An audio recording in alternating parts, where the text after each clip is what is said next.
fans de Formule 1, bienvenue pour ce 6e épisode de Retour au stand. Je suis ravi de vous retrouver ce soir pour débriefer et analyser le Grand Prix d'Espagne, un 1063e Grand Prix qui a tenu toutes ses promesses. La Catalogne a souri à Max Verstappen qui remporte sa 4e victoire en 2022. Au sommaire de notre émission aujourd'hui, nous parlerons du doublé de Red Bull, Max Verstappen et Sergio Pérez au sommet de leur art. On va parler de la très bonne performance de George Russell qui s'est offert un nouveau podium. Et puis bien sûr, on va aborder les tops et les flops. Les amis, je vous souhaite la bienvenue dans le 6e épisode de Retour au stand.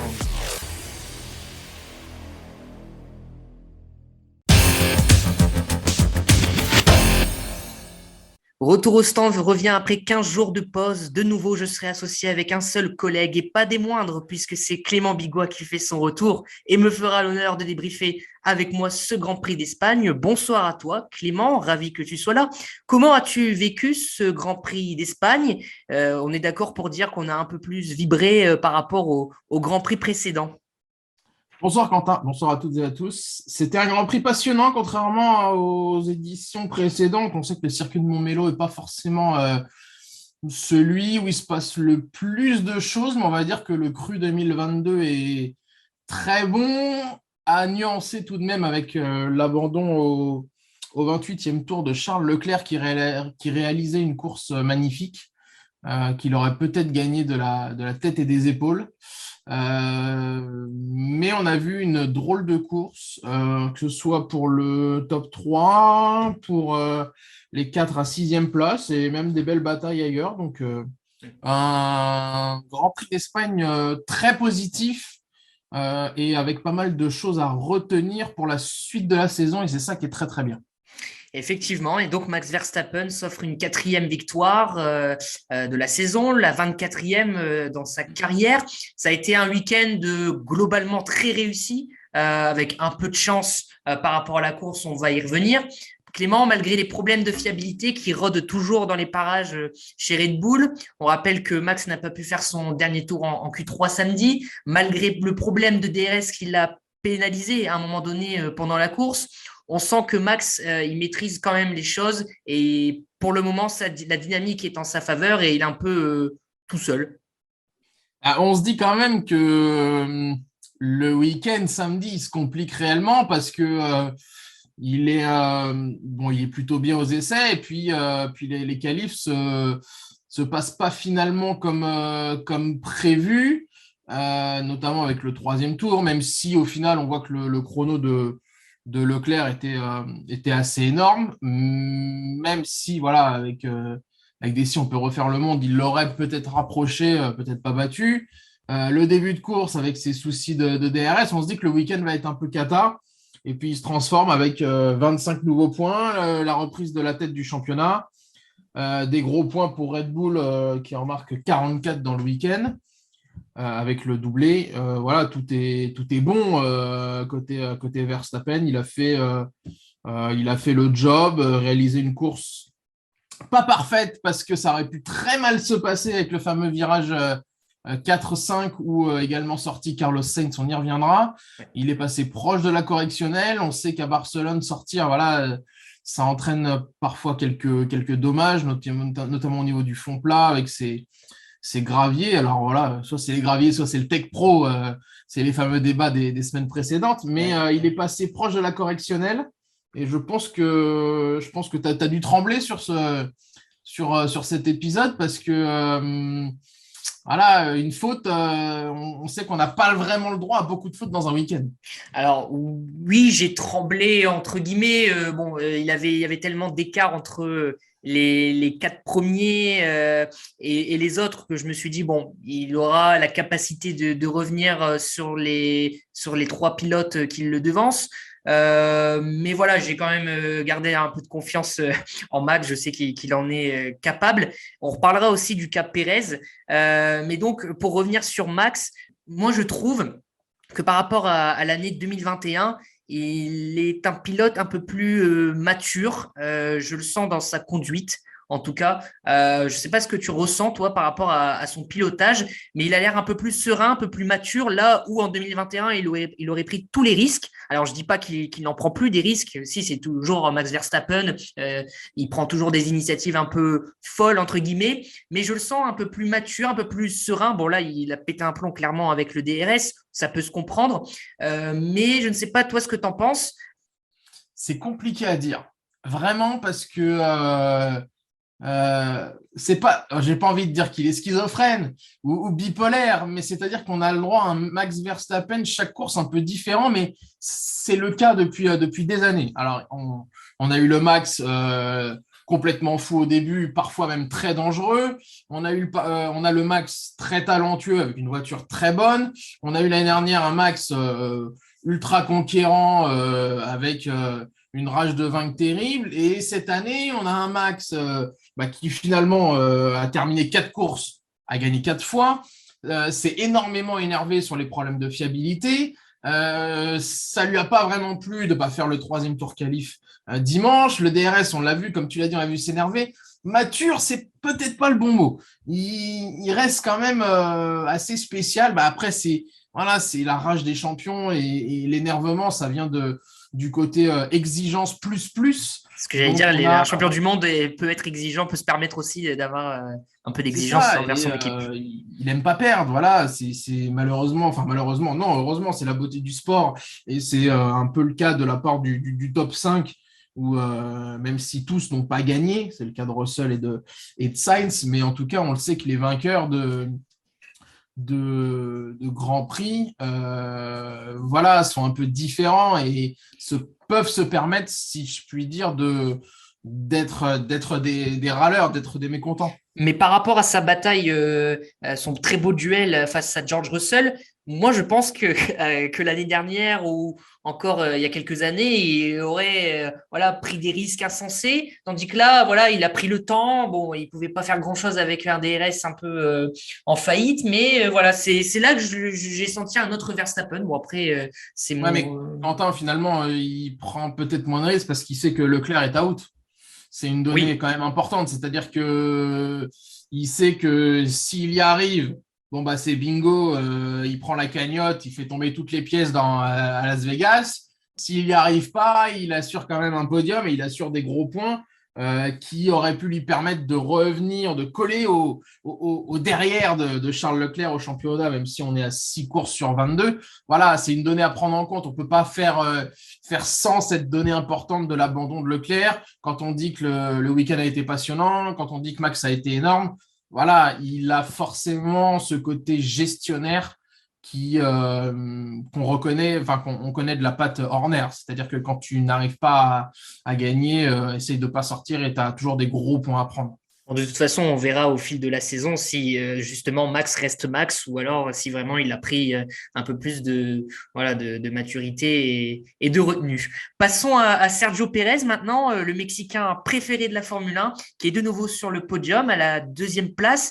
Mais Checo, il pouvait aller la chercher, la victoire. Quand Verstappen, il a fait sa faute, quand il s'est mis dans les graviers, qu'il se retrouve 4e, c'est Checo qui a géré la situation. Il a dépassé Russell au 31e tour. Très belle manœuvre d'ailleurs, mais par la suite, il a dû laisser son coéquipier repasser. Est-ce pour toi justifié d'avoir laissé Verstappen passer devant lui? Alors, on parle bien sûr du classement au championnat, tout ça, il y a toutes ces données à prendre en compte, mais face à un Checo qui est dans un très bon rythme depuis le début de la saison, hormis le Grand Prix de Bahreïn où il a dû abandonner également, mais voilà, est-ce que pour toi c'est justifié cette décision de Red Bull de laisser passer Max alors que Checo pouvait très bien et largement, je pense, aller chercher le succès? Malheureusement, oui, il a le statut de numéro 2 donc, son coéquipier est champion du monde en titre.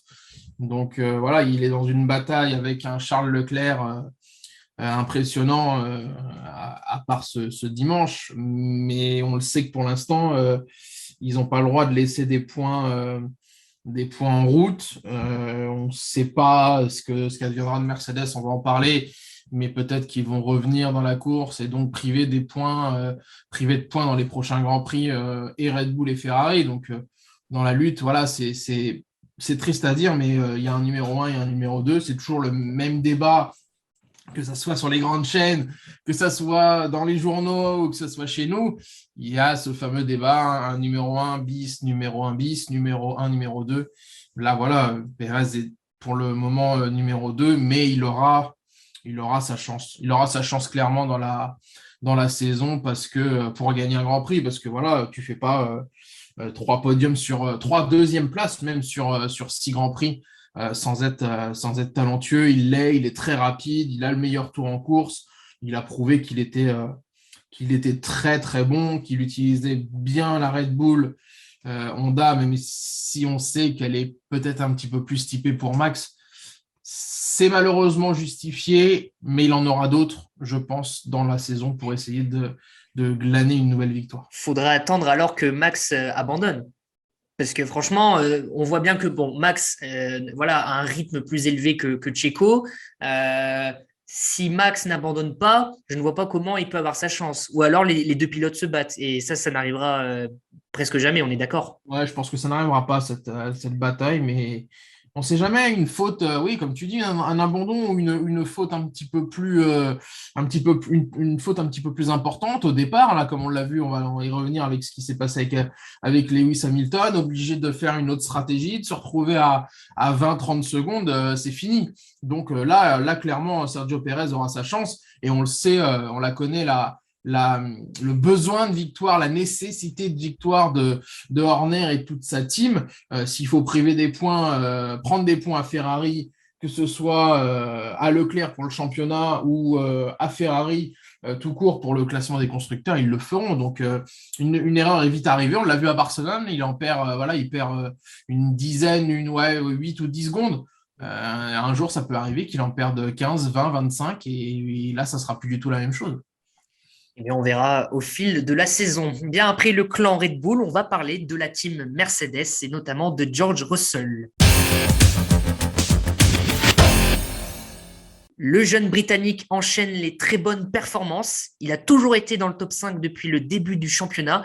Pour sa première saison chez Mercedes, et malgré une voiture très peu compétitive, surtout dans les premiers Grands Prix, George continue d'impressionner. Cette fois-ci, il nous a sorti une masterclass face à Verstappen, alors que Max l'avait doublé dans le premier virage du circuit. Eh bien, George Russell a remis les gaz très proche du point de corde. Et là, donc voilà, on s'y attendait. Moi, je m'y attendais vraiment pas. Devant mon écran, j'étais scotché. George Clément, il continue d'impressionner chaque semaine, en fait. Il est impressionnant sans nous impressionner, si je puis dire. Parce qu'on le sait talentueux, on l'a vu, ce qu'il faisait avec une Williams, c'était absolument fabuleux, fantastique. Tous les superlatifs peuvent être utilisés. Mais là, il est très surprenant et il fait plaisir à voir parce que c'est un gamin qui a énormément de talent, qui est très rapide, qui a une science de la course exceptionnelle. Et malgré une voiture peu compétitive, comme tu l'as dit, Quentin, il s'en sort très très bien. 2 5e places, 2 4e places, 2 3e places. Il prend ce qu'il y a à prendre. Il devance très souvent son coéquipier. Il fait aussi le job, plus que le job, je dirais même, dans les 3 séances d'essai libre et en qualif. Donc, bravo à lui parce qu'il fait un début de championnat presque parfait. Il est pour l'instant le 3e. Alors, il est 4e au championnat, mais s'il faut faire un classement des hommes de ce championnat pour le moment en termes de talent, de réussite, il est le 3e homme de ce championnat. 74 points, il n'a que 11 points de retard sur Sergio Pérez. Il n'en a que 30, entre guillemets, sur Leclerc. C'est beau, c'est très, très fort ce qu'il réalise. J'en doutais pas parce qu'on l'a toujours vu avec un potentiel plus. Mais là, il le concrétise en piste, dans une Mercedes, sans réellement faire de faute, sans réellement montrer une certaine pression. Bravo à lui. C'est très rafraîchissant, je trouve, quand même, avec des Charles Leclerc. Voilà, Ferrari revient au premier plan avec Charles Leclerc encore très jeune par l'âge. pas par l'expérience, mais par l'âge. Un George Russell aussi très jeune, c'est assez rafraîchissant, non, d'avoir ces pilotes-là, voilà, en première ligne et sur le devant de la scène. Et voilà, l'année dernière, il y avait deux hommes et le reste. On avait Verstappen, Hamilton. Là, il y a Verstappen, il y a Leclerc, il y a Russell. C'est un peu rafraîchissant cette saison, je trouve. Ouais, totalement. C'est vrai que la jeune génération est là, elle est talentueuse, elle le prouve. On peut rajouter un Esteban Ocon, vainqueur de Grand Prix, un Pierre Gasly qui aura des jours meilleurs. Il faut surtout pas oublier le petit Norris qui fait partie de cette génération avec un gros bagage technique et bah voilà, une science de la course et des qualités supérieures à la moyenne. Donc, c'est top. Et que ce soit pour le top 4 ou pour les autres belles places, on va dire entre 5 et 9, on a le droit à des belles batailles avec cette fameuse jeune génération, comme tu l'appelles. Maintenant, parlons d'Hamilton.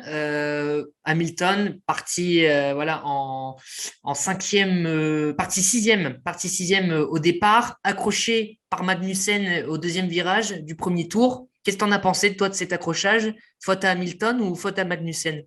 Compliqué. On a l'impression qu'Hamilton est devant. Moi, ce qui me gêne encore une fois avec Hamilton, c'est qu'il y a un petit coup de volant vers la gauche, alors qu'il le voit très bien arriver, parce que on sait qu'Hamilton a toujours ce regard sur les rétroviseurs. Oui. Il n'y a pas eu de réprimande de la part des commissaires. Tant mieux, sûrement, même si ça a complètement ruiné la course de Kevin Magnussen. Mais il est quand même en partie fautif. Alors, si on dit en partie fautif et que l'un est fautif à 50% et l'autre à 50% aussi, on ne va pas mettre deux sanctions aux deux parce que ça n'aurait pas de sens. Ouais, c'est ça. Je pense Mais que c'est 50% aussi, ouais, chacun. Autant Magnussen a un rôle de trajectoire, et autant Hamilton, oui, tu as complètement raison. Un petit coup de volant vers la gauche qui fait que voilà, il se percute. Et bon, ça a ruiné la course de Magnussen. Ça n'a pas ruiné la course d'Hamilton, puisque celui-ci a opéré une grande remontada. Il est spécialiste des remontadas, Hamilton. De toute façon, on se souvient du Grand Prix du Brésil en 2021. la plus Bon, belle, la plus ouais, belle de l'histoire, hein. clairement. Clairement, 19-1, je crois, de mémoire. Ouais. Au sprint, à la course sprint et pendant la course également. Ça. Voilà. Globalement, Mercedes pardon, affiche un nouveau visage. Selon Toto Wolff, Hamilton est à 10 dixièmes des chronos de Verstappen, donc on est vraiment pas très loin de la vérité. Est-ce que tu penses que pour Monaco, ils peuvent vraiment revenir dans la partie et viser un succès? Non, non, clairement, je les vois quand même en difficulté en qualif. Et on sait à quel point la qualif de Monaco est primordiale. Le rythme de course a été là, oui.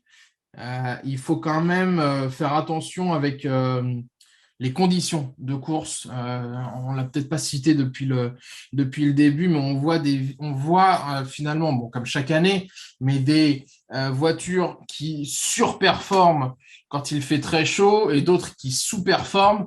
Et l'inverse, quand il fait un petit peu plus frais, la température, tu me diras si je me trompe, était aux alentours de 35 degrés dans l'air et pas loin de 50 sur la piste. Donc, ça convient peut-être aux Mercedes. Le week-end s'annonce un petit peu plus frais à Monaco. Donc, il faut prendre en compte cette donnée importante avec des mecs, enfin, avec des voitures qui sont peut-être un petit peu plus en difficulté quand il fait frais.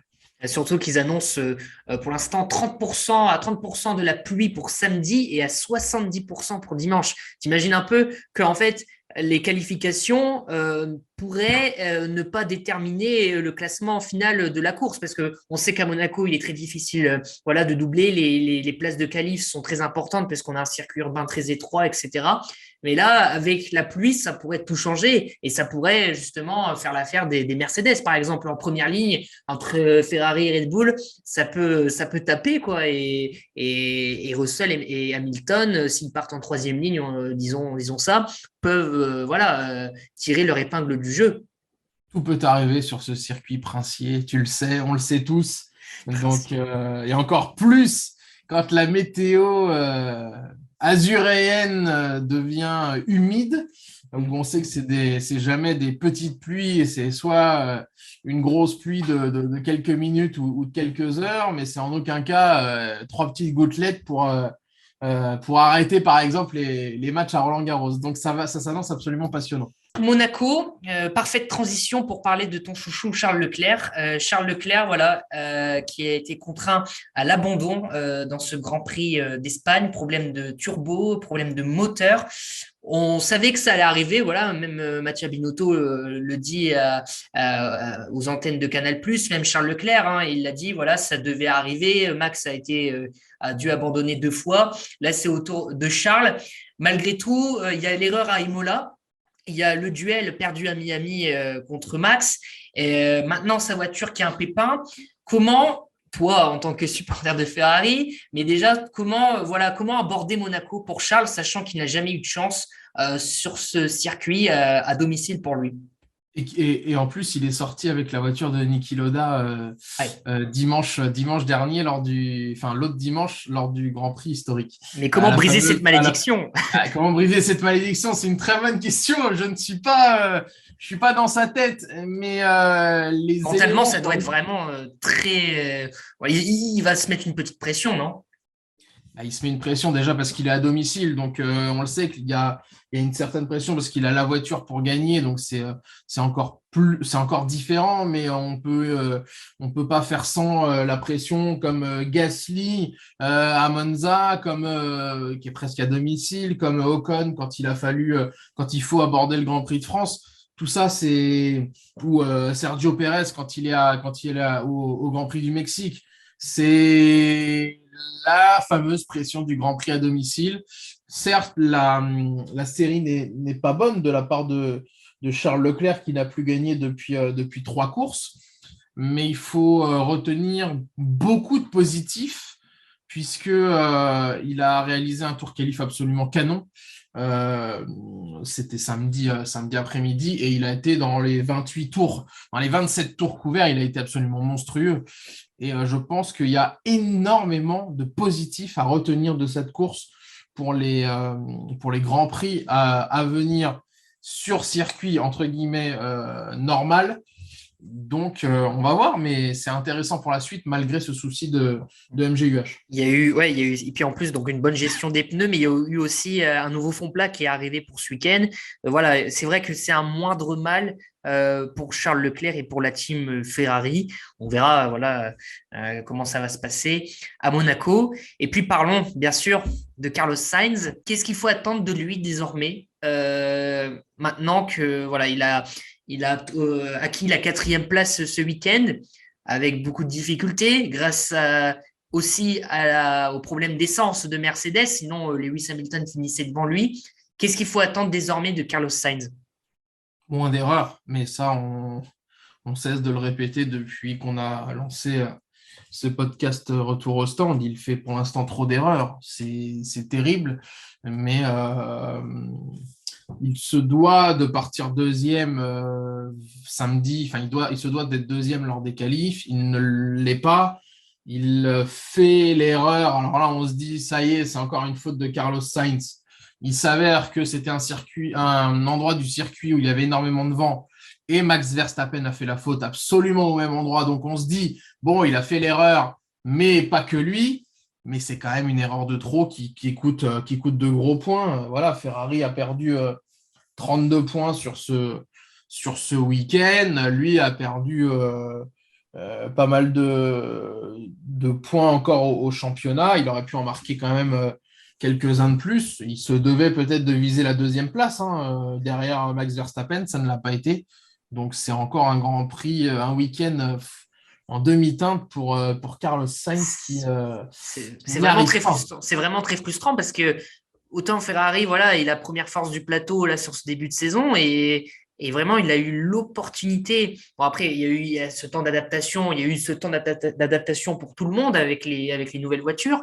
Mais voilà, Charles se soit bien, voilà, il y a une osmose entre le pilote et la voiture. Autant là, j'ai l'impression, Carlos Sainz, c'est pas de pire en pire, mais voilà, il n'avance pas du tout. J'ai l'impression que sa prolongation, limite, voilà, c'est un côté assez néfaste. Il Et s'est c'est ça mis. qui est terrible, Quentin. C'est-à-dire que normalement, il n'a pas la fameuse course au baquet où on le sait qu'il faut arriver en Autriche ou en Hongrie avec déjà des négociations avancées. Lui, il est prolongé de 2 ans, je crois, et il n'a pas cette pression-là. Il a juste la pression, alors juste entre guillemets, d'être pilote Ferrari et il n'y arrive pas. C'est fou. Trop d'erreurs, ça ne va pas plaire à, à la famille Elkann, ça ça ne doit pas plaire au duo Laurent Mekies, Mattia Binotto. Donc il doit se réveiller. Il faut qu'il fasse un podium très rapidement et si possible même une deuxième place pour un doublé Ferrari parce que il va y avoir remise en question. On sait qu'à Maranello, on n'aime pas forcément l'accumulation de petites boulettes. Il se pourrait qu'il y ait réprimande du côté de l'Italie dans les semaines à venir. Et il peut coûter un titre constructeur. Bien, on verra ce qui se passe déjà à Monaco. Eh bien, il est temps de parler de nos tops et de nos flops. Je rappelle que vous pouvez retrouver les tops et les flops du Grand Prix d'Espagne sur notre chaîne Twitter. Bon, Clément, toi, tu as mis Red Bull et George Russell. Bon, George Russell, on ne va pas y revenir, on en a assez parlé, je pense. Red Bull, c'est par rapport, j'imagine, au doublé et au fait de faire face notamment aux problèmes de fiabilité. Ouais, exactement. Ils ont réussi à gagner une course qui n'était pas forcément gagnable dans les 28 premiers tours avec pas mal de petits soucis, notamment un gros souci quand même qui est le DRS. Donc voilà, c'est 44 points, c'est 25 pour Verstappen, 19 pour Checo Pérez pas grand-chose d'autre à rajouter. Et mon flop, c'est le Ouais. moteur de Charles Leclerc parce que voilà, de toute manière, il savait il ne ferait pas 22 Grands Prix sans souci. Ça va arriver chez pas mal d'équipes parce que c'est des nouvelles voitures. Moi, je vais parler de mes flops. Du coup, Carlos Sainz, je pense qu'on va pas y revenir parce que voilà, on vient d'en parler. Carlos Sainz, très décevant, très frustrant. Moi, c'est vraiment. Alors, j'ai mis AlphaTauri. Je suis très déçu d'AlphaTauri parce qu'il n'arrive pas à donner une voiture convenable à Pierre Gasly. Pierre Gasly, bon, voilà, je ne vais pas le cacher, c'est mon deuxième chouchou, c'est notre Français aussi, enfin, c'est l'un de nos deux Français.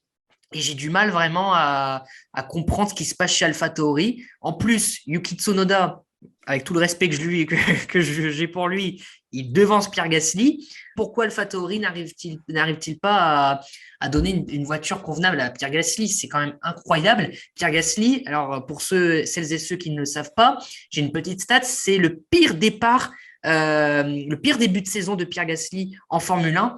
Il n'a que 6 points. 6 points en 6 Grands Prix, alors que l'année dernière, bon, avec une autre monoplace, il en avait 31. Toi, qu'est-ce que tu en penses de cette affaire, de cette incompréhension chez AlphaTauri? Moi, je dirais que c'est même avec Williams les deux pires forces du plateau. Qu'est-ce que tu en penses? Ouais, tu peux rajouter Aston Martin parce que Ouais. ça va pas du tout non plus chez eux. Non, Non, mais c'est Vettel et Stroll arrivent quand même à. On voit en course qu'ils arrivent quand même à se débrouiller, alors que Pierre. Agassi n'y arrive pas. Voilà, il faut le dire, c'est qu'il n'arrive pas à s'approprier cette voiture. Il est en grande difficulté avec, que ce soit en essai, on le sent pas du tout à l'aise, pas content de ce qui se passe. Voilà, il faut faire le dos rond. Est-ce que les améliorations vont lui permettre de remonter la pente? Je suis quand même pas certain. Pas pour tout de suite en tout cas, parce que là, Ah vraiment, non. après le Grand Prix d'Espagne, il était. J'avais pitié pour lui, quoi. Enfin, sa tête, son défaitisme, c'était incroyable. Enfin, ils savent pas où ils vont, en fait, j'ai l'impression. Pour l'instant, ils sont complètement dans le flou. Si je peux rajouter un petit top, moi, ça concerne la Formule 3 avec la victoire de Victor Martins, Oui, qui est en exact. tête du championnat. Théo Pourchaire en F2 a connu un week-end compliqué, mais on a un championnat de F3 passionnant avec Victor Martins et Isaac Adjar, Ouais, le franco-algérien, et exactement. même Arthur Leclerc. Les trois Français sont dans les 5 premières places du classement. Donc, Ouais, et la voilà, future c'est génération un top, de. Ouais. un top un peu différent des autres tops, mais il ne faut Mais pas il en les faut. oublier, ceux-là. Mais il en faut. Mais c'est la future génération de pilotes français. Pourquoi pas? Bien, les amis, c'est la fin de ce 6e épisode de Retour au stand. Merci à vous. Merci à toi, Clément, de m'avoir Merci accompagné Quentin. pour ce débrief. Et puis, podcast que vous pouvez désormais retrouver sur Spotify, mais aussi sur Amazon Music. Et on se retrouve la semaine prochaine pour le débrief du Grand Prix de Monaco qui Un s'annonce podcast princier, un si je peux me podcast permettre. princier, exactement. Et je suppose que Clément Bigois va être devant sa télé, vêtu de rouge, devant. Oui, oui, oui, on sera présent on regardera ça avec un format un petit peu différent Ouais, des années précédentes, puisqu'on avait les essais le jeudi et ils sont passés au vendredi. Donc un week-end un peu différent des autres. On verra ce que ça donne. Il y a encore moins le droit à l'erreur, puisqu'il y aura encore moins de temps de reconstruire une voiture entre vendredi, samedi et samedi, dimanche. exactement. On se retrouve la semaine prochaine donc pour le débrief du Grand Prix de Monaco. Ciao!